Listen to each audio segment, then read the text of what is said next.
Good morning, guys. This is Richard back at you. Today we got Trent's Powerglide in the house. Not my son Trent, but another Trent. Got Annie in the house. We got Teresa behind the camera. We got a lot of things going on. But what we got here, now this gentleman here bought this Powerglide. I don't know anything about it. I know the gentleman that he got it off of and stuff, really good guy.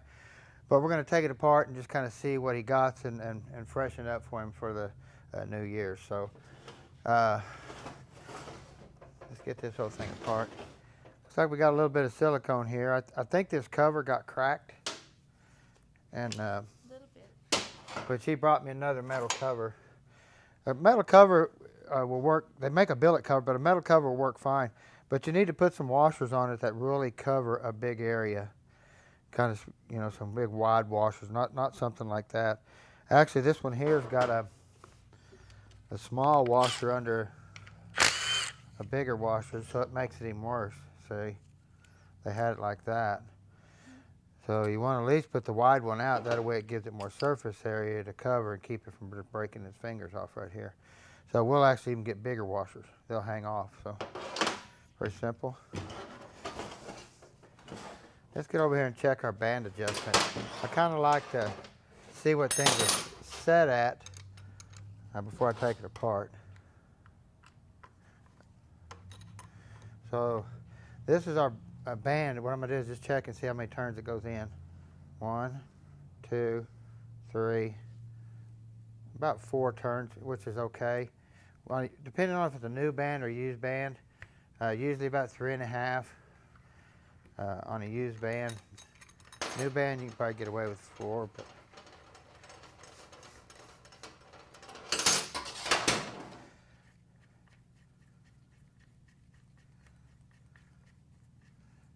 thing out there. It's like 5 miles long. There you go. They do make a hardened one of these too, because these are bad about bending right here on the end. So you can upgrade that a little bit.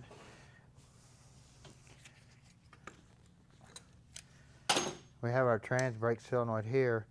Now this isn't a spring-loaded style. I mean, just barely. A lot of times they have a spring behind the valve that kicks the valve back. Give a little quicker release. It's got one in there just probably really, really weak. Let's see if I can pull it out. Yeah, just a little tiny spring.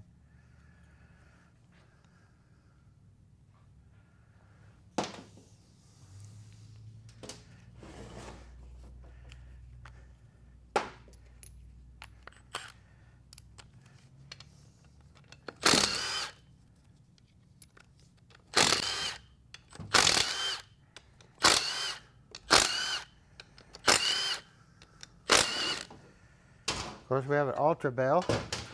I love doing these things here. They just help out a lot on stability and keeps from brake ripping the factory bell housing, stuff like that. Now, of course, they come in here and kind of gobs it up quite a bit right through here.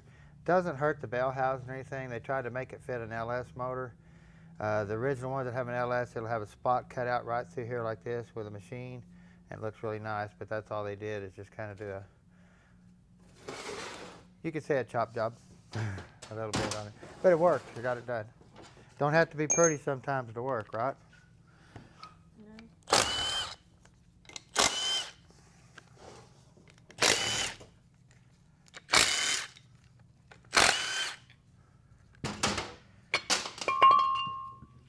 Of course, we just have a stock tail housing, bushing in here.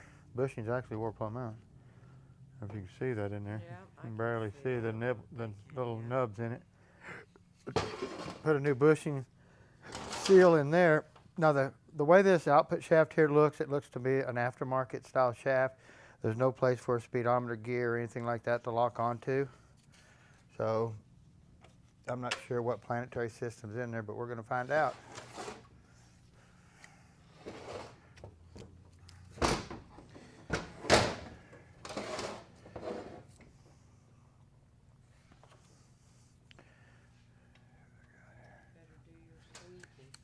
Yeah, buddy, I better go get it. Yeah. Make sure it's going to hit my bucket first.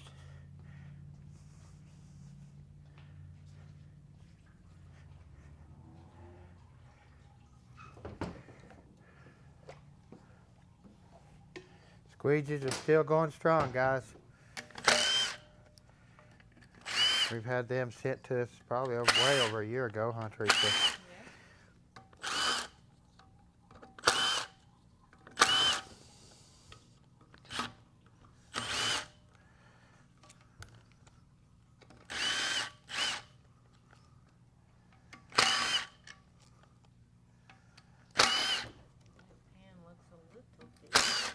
Huh? It's a little dented. Yeah, it's got a small dent in it. Yeah.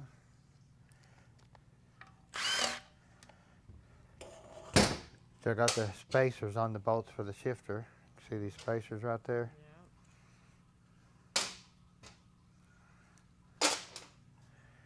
if we can't put a rag in there and stop the old dripping. Maybe I can do it with this. Watch this.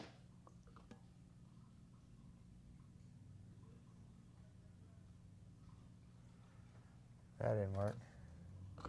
Put some weight in it. There we go. Got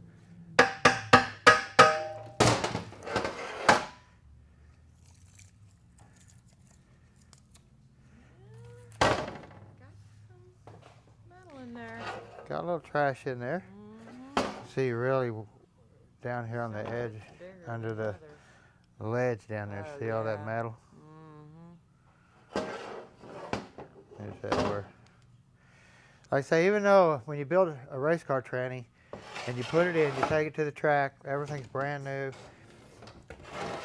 We go through our trannies every time we go to a race. Before we go, we take it apart and check it out, make sure nothing's going to happen. We're so abusive on our tranny.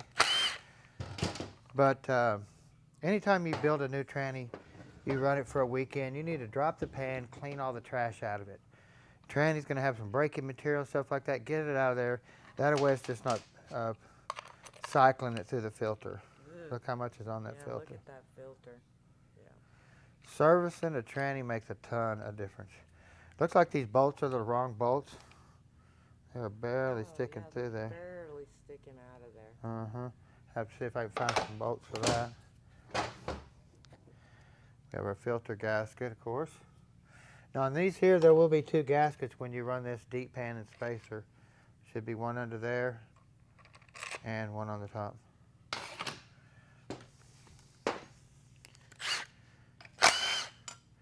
Now this bracket right here, all this does is keep your link gears and your manual valve all lined up.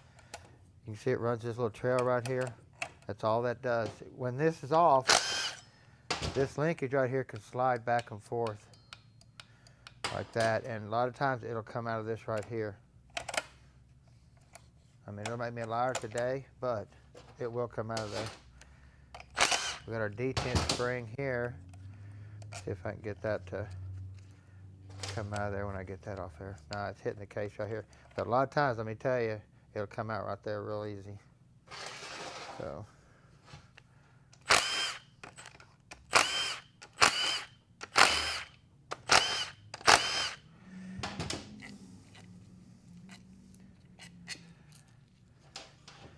Trying to see whose valve body or trans brake this is.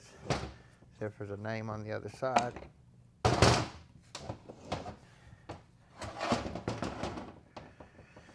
A lot of times they'll stamp them in the valve bodies and stuff like that. But what's good about this one is it doesn't take any gaskets. That's a good one.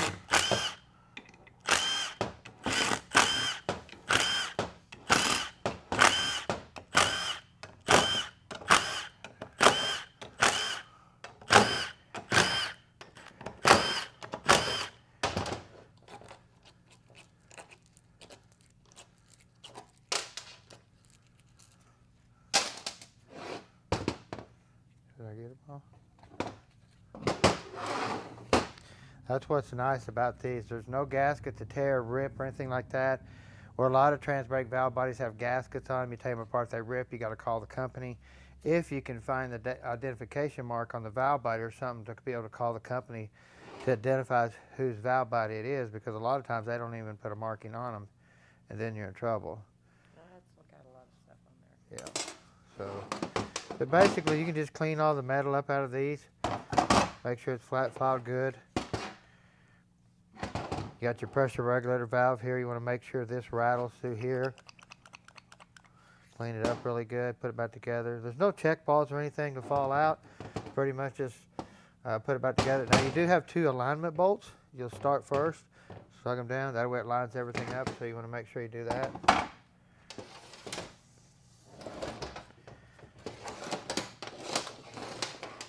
Of course, we got our park linkage here. See, it's kind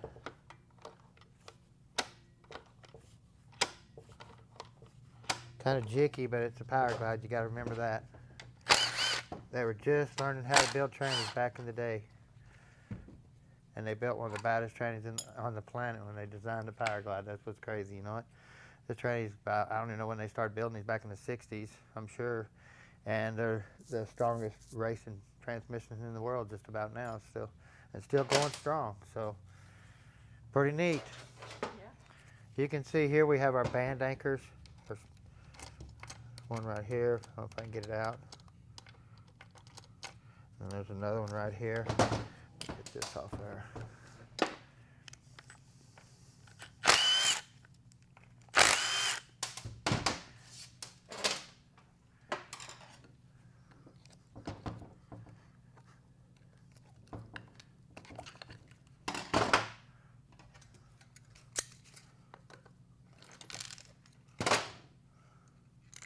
There's a metal. It's all the way through there. Yeah, now this is supposed to be cracked somewhere, so. But we do have a dual ring servo here, really nice. You always want to run a dual ring servo on here, that way the car doesn't creep. When you put the trans brake on or anything like that. Don't want to be a creeper. Don't want to be a creeper. Try to get this out of there now. There we go, here's one of them. The other one fell down inside the tranny.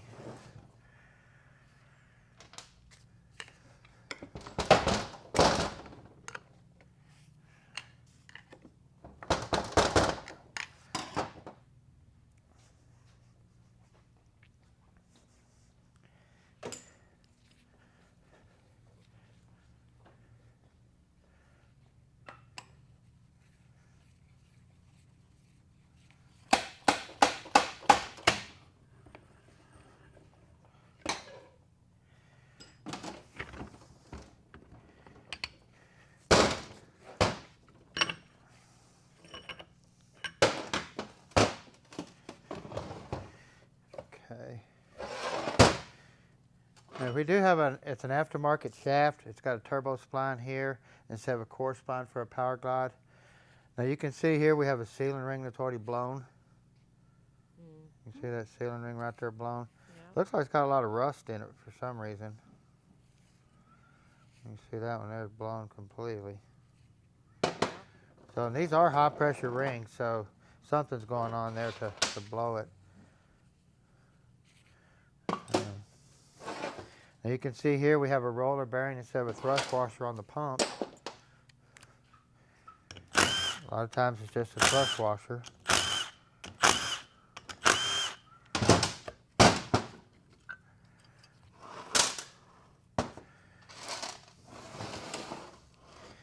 You want to come in here and look right through here, make sure there's no wear from here to here. If there's wear there, then the stator's no good. We also want to come in here and we're going to take this bushing out here because the converter we're going to be using is a self-centering, and the converter will be, the input shaft will be centered through the converter instead of right here. So you don't have to put a bushing back in? No, we don't have to. Even though this is designed for a bushing, we can leave it out, and then the new converter he's putting in there, it'll be centered through this end of the shaft here and through the planet instead of being right here. There's a lot of rust down in here. A lot of rust. We got to see what's going on in here, why there's so much rust, and why that ring was blown. So we got an issue going on somewhere there. Of course, we have our pump gears. Some of the smallest gears they ever put in a tranny, I think. Of course, I mean, they're just wore plumb out where the converter's been running. Oh, yeah. I mean, it just wore plumb out. Which we got a brand new set of Sonex Powerglide pump gears over here we're going to put in here. But you get over here and, of course, on the pump,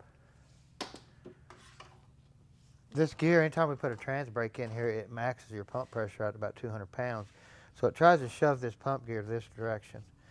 And you'll look over here, this side of the pump body, it's got a little rust, but it looks brand new from here to here like it's never touched. But if you come over here, it just wore it plumb out from here to here. See how it starts looking new? Then it just starts wearing it out right there. Now, since this is the pressure side of the pump right here, what we do is we'll come in here and drill about a 30 thousandths hole right here, and we'll come right through here and pop the drill bit out right here. And then we'll put a little chamfer about a ½ inch long from here to here and put some oil on this gear right here. That's the only way to try to make this pump survive and last a lot longer, and it helps out a ton. So definitely going to need a pump body. Got to look at the stator, see what's going down in here. We might have to just put a complete pump in there. See, we got some high pressure rings here if they'll come off. So we just got a lot of rust, but anyway. See what we got down in here.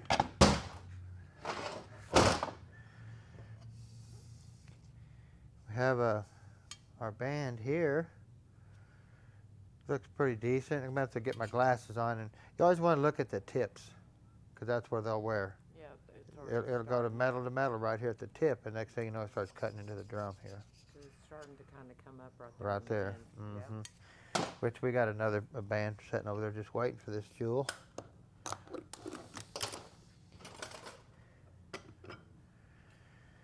I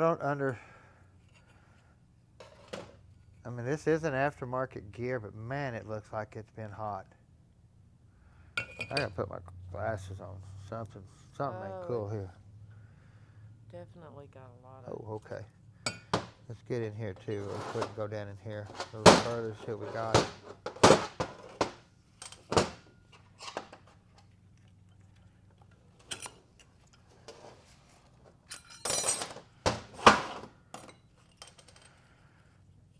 So 1, 2, 3, 4, 5, 6. We actually got 7 clutches in there.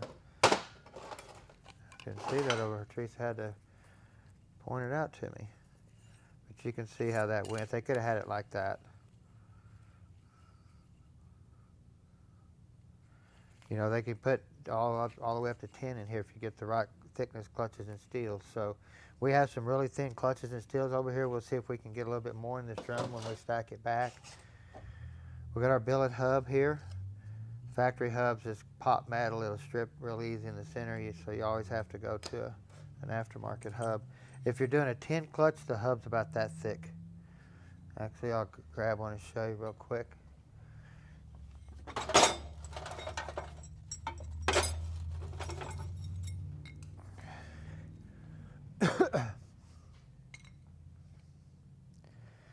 That way it'll still set down in there, but you got to be able to reach all your clutches. So that's the difference in a 10 clutch.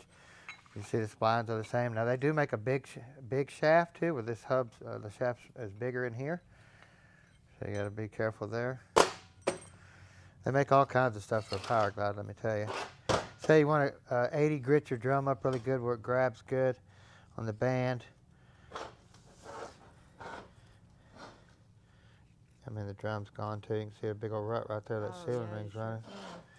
I don't know where the rust got in here. Bushings wore plumb out. And it looks rusty. Looks like I said, it's got water in it. I don't know why that sun gear right there is so purple.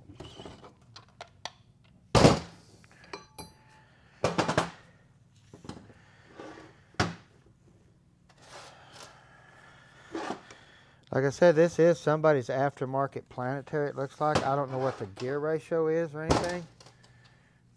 Just because there's physically no place for a speedometer.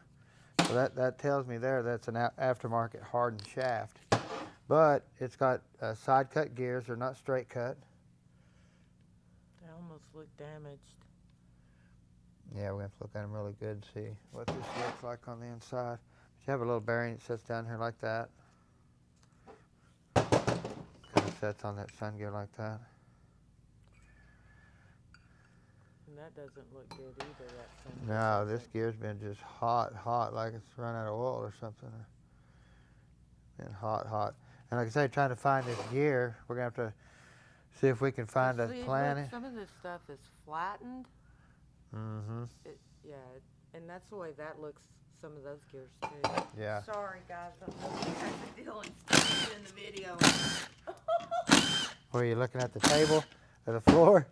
No, not the floor, but I forget I can look in the video, but sometimes I can't. Yeah. So we have a rear support here. It's got a little bit wider bushing, it looks like. They do make they make a solid bushing with no groove, and then they make a grooved bushing that goes in the case down here. But I like to put both bushings grooved and put a wide bushing here too. A little bit more support.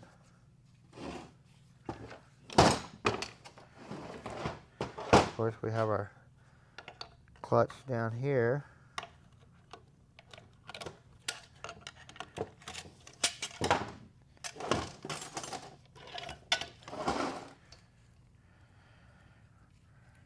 So we got 5 clutches here. We need to at least get 1 more in here. So we'll go get a shorter piston that's set down in that case. They make different heights of these pistons. Depending if it's a V6 Powerglide or a V8 Powerglide, they add more clutches. So we should be able to get 1 more in here, I believe. Get maybe 6 or 7, so that'd be nice. Help him out too. So pretty bad shape, really. It's gonna take a lot to get it going, so it just is what it is, huh, Teresa? We just do so many units. You know, we go from a 4060E this morning I built. We have a 6-speed here. We got 2 or 3 of them sitting on the parking lot to do. To a Powerglide, to a 700, to a 727. So it's just all kinds of brands, huh, Annie? Well, guys, you know, Teresa, we want to thank you for videoing, definitely. And Annie, we want to thank you for hanging out with us at the shop every day. Huh, you're just so special. Well, guys, don't forget to push that subscribe button and that notification bell like Trent says, because more to come. Have a great day.